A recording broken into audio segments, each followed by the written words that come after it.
NRL round 26, New Zealand Warriors up against Dragons. Last home game before the semis. Time for the boys to fire up. Let's take a look how this might play out.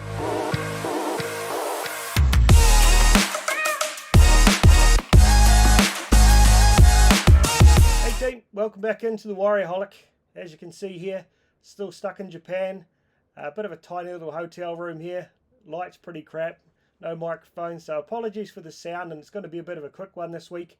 Haven't had too much time to get into the detailed stats, but hopefully we'll be able to give you a bit of a background about what I'm seeing and what might play out on Friday night there at Mount Smart. Really gutted I can't be there after being at the game last week. Just most amazing atmosphere I've ever been a part of.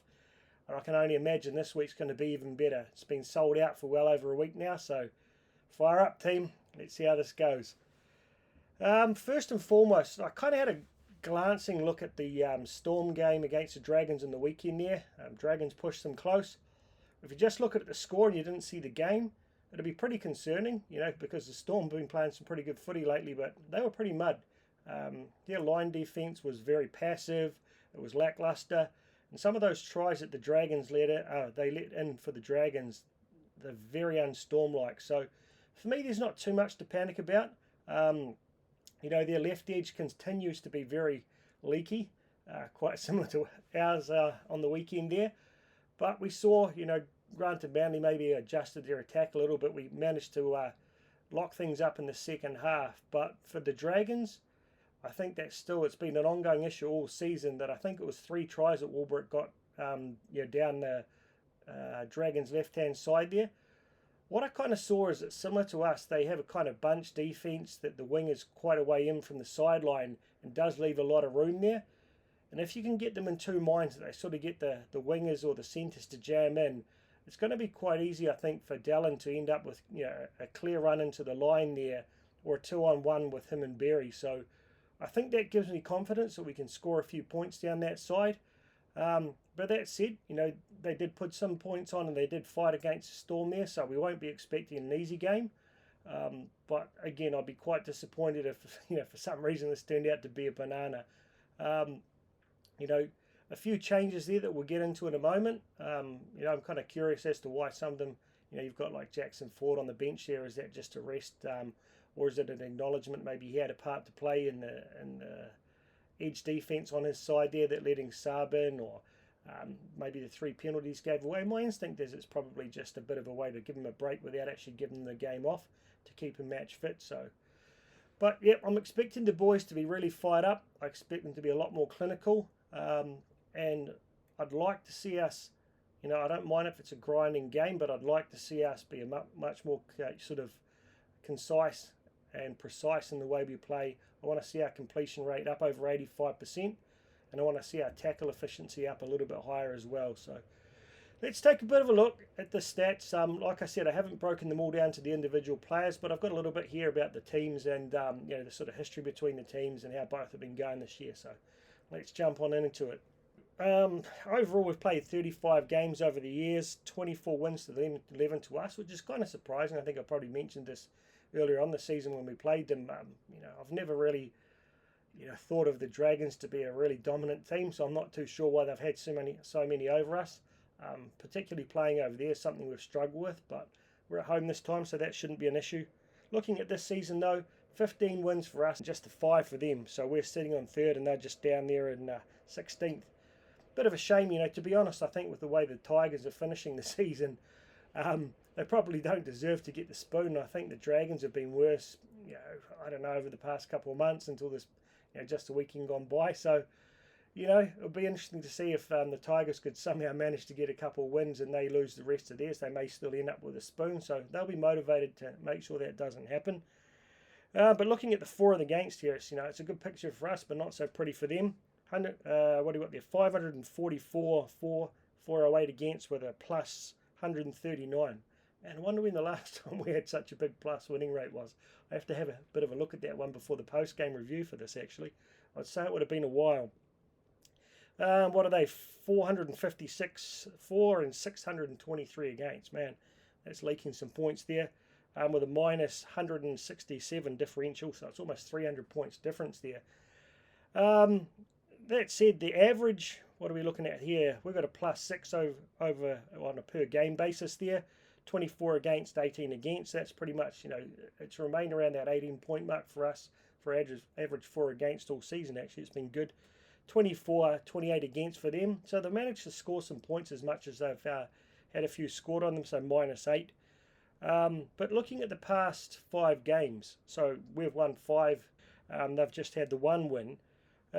Total games 4 against, 152 for, 94 against for us with a total +58, 98 for and 128 against, so they're -30.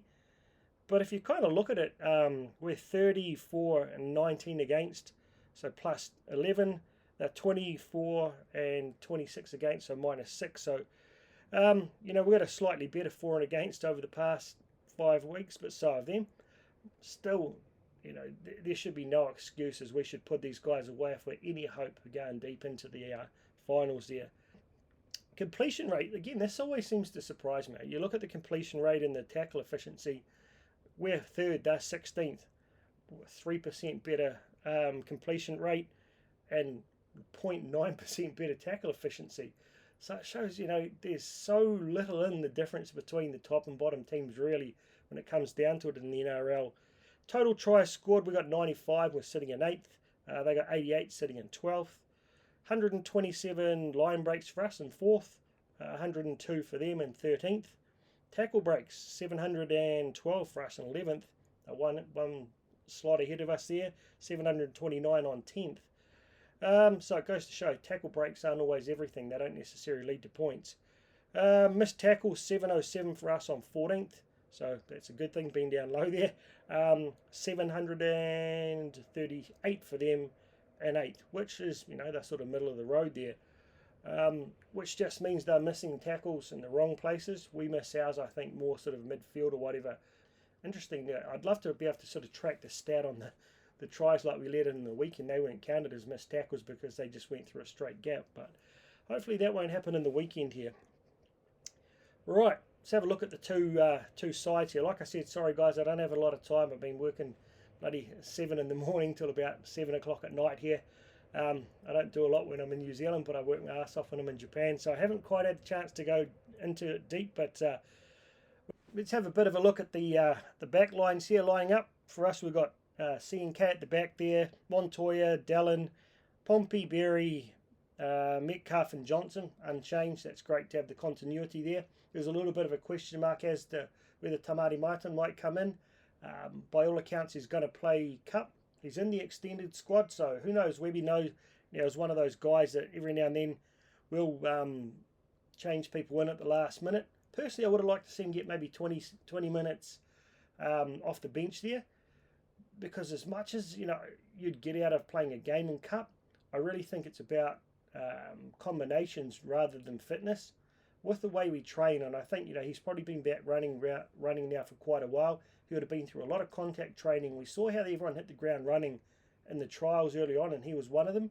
So for me, I'd really like to just see whether he combines rather than just trying to get him the miles in the legs, because we need to know if we can trust him getting to the finals. And again, no criticism of Metcalf, just the experience of Tamari Martin. I feel like that's something that we may need once we get up against these top teams. All right, for them, we've got Sloan, Fione, Ravalawa, Suli, Lomax, Amon and Hunt. They're probably a better backline than they've been able to deliver this year. Sloan, I mentioned this last time we played him. He's a very quick player. I think he's got a similar running style to a guy like Christian Cullen in the way he sort of swerves. Not just a step, he's just able to swerve at full speed. You give him a bit of a gap, he's gone. Fione, he's pretty much run of the mill, but Ravalawa, 20 tries I think he's had this season, so he's up there with what Dallin's delivered. Sully, I think he got knocked out when we played them last time, so didn't have as big of impact as he could have. But Rocks and Diamonds, and same as Lomax, both of those guys can really change a game and they can be outstanding, but other weeks they can just not even be involved in the game. So which centre pairing turns up there, who knows. Moan got a couple of tries I think in the weekend there. Solid player, but not someone that we're absolutely going to fear. I don't think he contributes as much as the likes of Lowry did the other week for the Tigers. And Ben Hunt, at Origin time, I don't think there's too many better than him. But with the guys he's got around him, I think he struggles to deliver at the same level. But great kicking game, good running game. We'll have to have an eye on him. But he's got, I think it's from memory, what is it, about 12 try assists or something like that. Only about half as many as SJ's got. So again, you'd have to expect miracles from that backline to come in and dominate us after us being able to contain what's been thrown at us over the past 6 or so weeks that we've been able to overcome. Getting to the forward packs, Egan, Whanua, Blake, Bunty gets another shot here. Obviously, Barney's knee hasn't fully recovered. Bad cut that they actually had to sort of re-stitch and so forth. I saw him in a brace there, so I don't know. It's a pretty must have been a pretty big ass cut to actually have to get all braced up and go into hospital to get it done. Hopefully, like most cuts, will seal up within a couple of weeks, so you'd expect him to be back next week. While I'd love him out there, if he does come back and it's only a cut, it's not a serious injury, it means he's refreshed and ready to hit those finals up against some tired forwards, so not all bad. Then you got Josh Curran coming in with Nia Cordia and Tohu Harris. I haven't had a chance to check out any of the interviews with any of the coaches to see if there was explanation around that. My personal feeling is it's probably a way to give Jackson Ford a bit of a rest without actually, giving him a week off. We know he's played pretty much 80 minutes every week that he's been out there. The body's got to start to be getting a little bit fatigued. Curran's had a good impact. I think he's been very solid at the time he's got, so maybe it's just a chance to give him a few more minutes rather than any kind of negative reason against Ford. Some people mention it may have been the 3 penalties or whatever. Maybe he was responsible for part of what was happening on that edge that Saab penetrated us so easily last week. Who knows? But for me, giving him a bit of a rest doesn't really hurt, and I think we've seen Curran's been really, really solid, whether it be playing in the centres or in the second row. Tohu, we know he's going to be a man of steel there. Nia Cordia's been playing out of his skin recently, so if you compare the two forward packs, look, their props are both really serviceable. They're hard working. I think that's kind of similar to what we saw from Manly last week. They'll get a job done, but they're no AFB. We've got arguably the best, if not the second best prop in the comp, with so much go forward. His post-contact meters are second to none. So you'd be very surprised if they're able to dominate us in the middle there. I saw, who have they got? They've got Liddell, Molo, Lowry, Burns, Russell, and Mola. Burns got a couple of tries on the weekend. I didn't really know too much about him. He's a small guy, he's quite lean. You look at a guy like Ciro, doesn't seem that big for a second row, but I think Burns is quite even smaller than him. But knows how to be in the right place at the right time. Like I said, Molo, Lowry, serviceable props. Russell I don't know about, to be honest. And the other Mulder, I think he's okay, but he's generally a bench player rather than a starting 13 there. So that's probably an indication they're missing a little bit there with DeBellin out. I'm not sure what's up with him, whether he's injured or you'd imagine so. So again, forwards, we should have too much. There should be no excuse for us there. People might be a bit concerned with having Bunty in there, but he does a job. We know that Walker's going to come onto the middle there. Tohu will go to prop. Again, that strengthens us even more, but I trust Bunty to get out there and rack it up in the first 20 minutes and take a bit out of them. So we should have it over them in the forwards and the backs there, which should reflect in the result at the end of the day. Having a look at the bench here, we've got Walker, Jackson Ford in an unfamiliar place here. Ciro again, and Lussick comes into the bench again. I don't mind it, as I said. I like having that specialist cover there for hooker. I wouldn't mind if we had Tamati Martin there, because I'm sure he could do a job at hooker if he had to. But up against Malison, I don't know how to say that, so apologies if I got that wrong. Coachman, Murdoch, Masilla, and Musgrove. Masillan and Coachman have both only got about 3 or 4 games under their belt this year. I think Coachman, it's only his 3rd game of NRL full stop. Round 18 from memory that he debuted, so you've got 2 pretty inexperienced guys there. Mahallan's a hooker, and Coachman's kind of a lean second rower. BMM. We know all about him. We know what he's been capable of in the past. I think he's gone pretty well. Like it's 18 games he's played this season, so he's obviously had a better run with the injuries than he's had when he was at the Warriors. But still, he's on some tired legs. We know he's been released and probably heading back to the Super League next season. So, I'm sure he'll be up for it against his club and his old club and his mates. But I don't think he's someone who's going to come in there and dominate us. And Zane Musgrove, I think he's been released as well off the Super League. Another serviceable prop. We should have too much speed. We should have too much energy, experience on our bench. So when you look at both teams, again, I don't mean to be a cocky arsehole. We're third. We've won 6 in a row.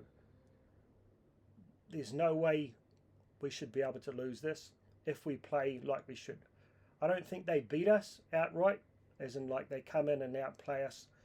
I don't think they have the ability to beat us if we're on form. They can beat us if we're off form and they're on form. So I think it's in our own hands. We just got to deliver to a level that we expect. Got to tidy up those edges, man up, make sure we got the numbers there to cover up Ravalawa. Don't give Sloan space.